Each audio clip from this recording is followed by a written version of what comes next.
The rain had been falling for hours, a steady, relentless drizzle that painted the streets of Ashford in streaks of silver. Somewhere between the fog and the glow of dim street lamps, a young journalist named Evelyn Carter walked briskly, clutching a worn leather satchel to her chest. She had been summoned. The letter had arrived 3 days ago, a thick, cream-colored envelope sealed with a crest she didn't recognize, a blackthorn branch intertwined with a serpent. The handwriting was elegant, the kind you'd expect from another century. Miss Carter, I have a matter of grave importance to discuss. Your investigative skills are precisely what I require. Please come to Blackthorn Manor this Friday evening at 8 o'clock. Transportation will be arranged. A friend of the truth. Evelyn didn't often answer vague invitations, but the name Blackthorn Manor had stirred something in her. Her grandfather had told her stories of it, stories of its reclusive owners, of hidden tunnels, and of a tragedy that had turned the place into a ghost in the heart of Ashford. Officially, it had been abandoned for 30 years. Unofficially, people claimed lights still flickered in its windows on stormy nights. Now, as she reached the street corner, a long black car emerged from the mist. The driver, a tall man in a dark coat, stepped out and opened the door without a word. Evelyn hesitated, the sensible part of her whispering to turn back. But her curiosity, that unshakable hunger for the truth, won out. The ride was silent. Rain drummed on the roof, the world beyond the windows reduced to shifting shadows. The car eventually turned onto a narrow lane, the road twisting through a forest that seemed to lean in toward them. The trees were skeletal silhouettes, their branches clawing at the air. And then she saw it, Blackthorn Manor. The mansion loomed out of the darkness like a memory you'd rather forget. Its spires pierced the clouds, and its many windows stared down like watchful eyes. The stone walls were streaked with age, and the great iron gates swung open as if anticipating her arrival. Inside, the air was colder than the storm outside.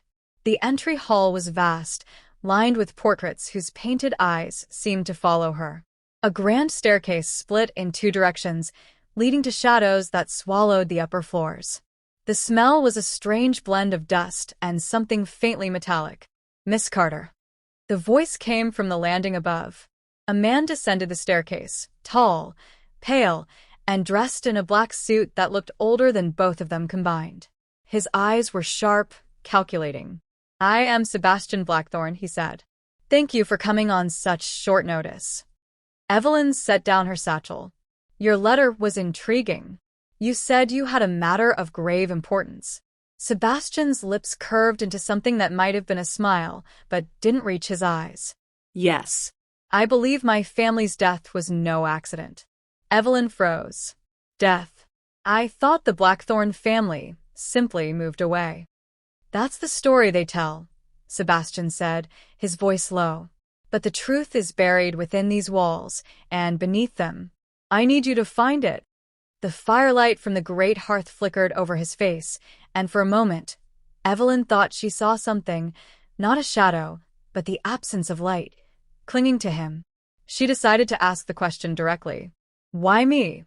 Because, Sebastian said, turning toward a side hallway, you are the only one brave enough to go where others have vanished. He led her down a corridor lined with doors, each one locked. They stopped at the last door, heavy oak with a black iron handle. He pulled out an old key, the metal groaning as it turned. The room beyond was small, almost bare, except for a writing desk covered in dust and bloodstains. This, Sebastian said, is where it began. Evelyn stepped closer, her breath catching as she noticed deep scratches in the wooden floor, marks that seemed to form a word. She knelt, brushing the dust away. The word was below. Before she could ask, the lights flickered and went out entirely. In the sudden darkness, she heard it a whisper, not from Sebastian but from beneath the floor. Part 1 word count 1, 770, suspense built, characters introduced, mystery established. Part 2 will reveal the secrets of the manor, the tunnels, and the true nature of the whispers. The whisper was faint at first, almost like the sigh of the wind beneath the boards.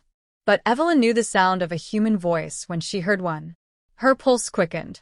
"Did you hear that?" she whispered. Sebastian didn't answer immediately. He simply lit an oil lantern from the mantel and held it up, the flickering light catching the dust motes in the air.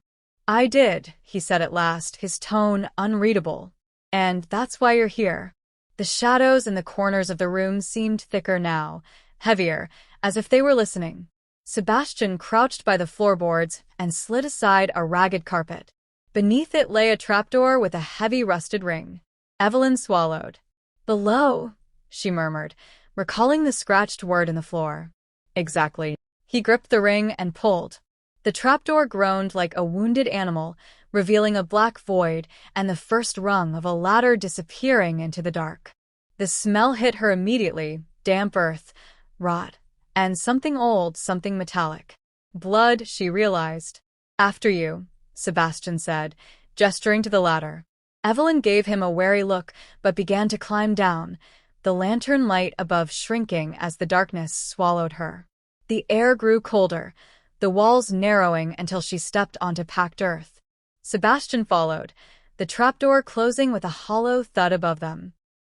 The first chamber. The tunnel walls were lined with stones, slick with moisture.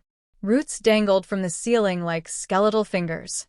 Evelyn's boots squelched in the mud as they moved forward, Sebastian's lantern casting long, trembling shadows ahead. They reached a small chamber, the walls carved with strange symbols, spirals, intersecting lines, and what looked like the serpent from the crest on the letter. In the center of the chamber sat a wooden table, its surface littered with yellowed bones. "Human?" she asked quietly. Sebastian nodded. "My father's, I believe. And he's not the only one." A chill ran through her. "Why didn't you call the police?" "Because the police won't step foot in Blackthorn Manor," Sebastian said. "Not since the last constable disappeared in these tunnels." Evelyn glanced at him sharply. "And you still came down here?" "This place is my inheritance," he said flatly. "And my curse." The second voice. They continued deeper. The air grew heavier, pressing against Evelyn's chest. Then she heard it again, the whisper. Only now it was louder, closer. "Leave before it wakes." Evelyn froze. "Sebastian, did you?" But his face was pale, his lips pressed into a thin line. "I didn't speak." The whisper came again, this time curling around her ears like smoke.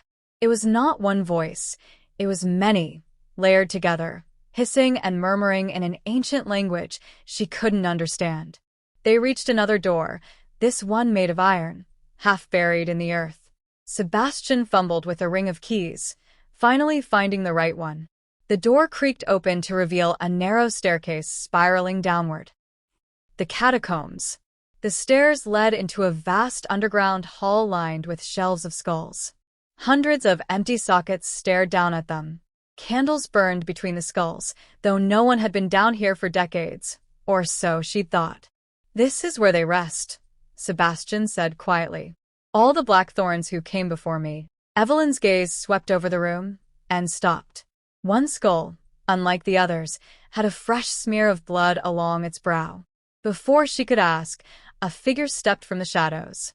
It was a woman, tall, with hair the color of midnight and eyes that glowed faintly in the candlelight. Her dress was old-fashioned, tattered at the hem, but she carried herself with the grace of a queen.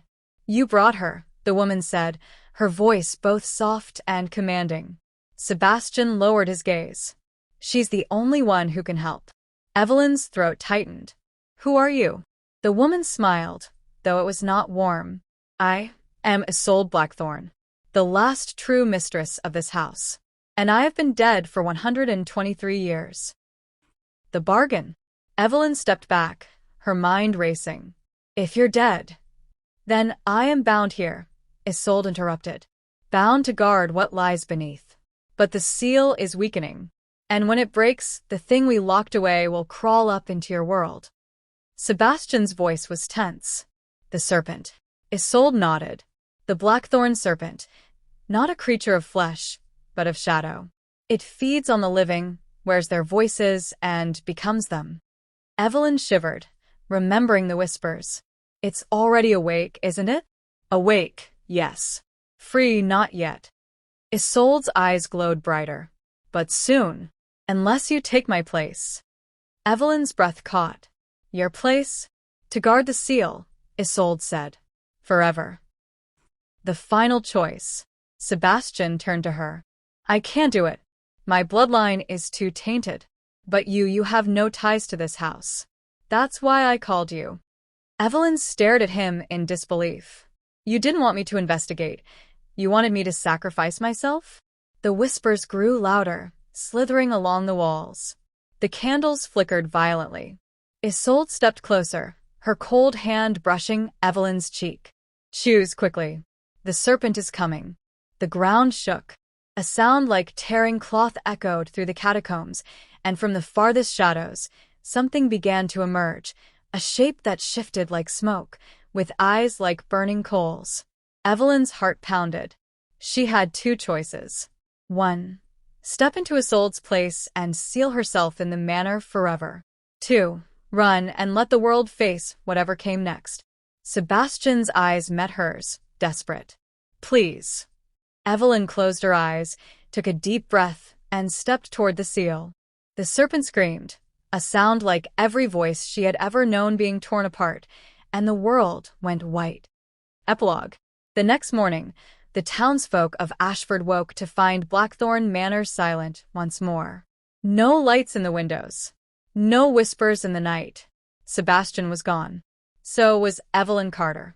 But sometimes on stormy nights, if you stood at the gates and listened very carefully, you could hear her voice, soft, steady, and unyielding, holding the darkness back.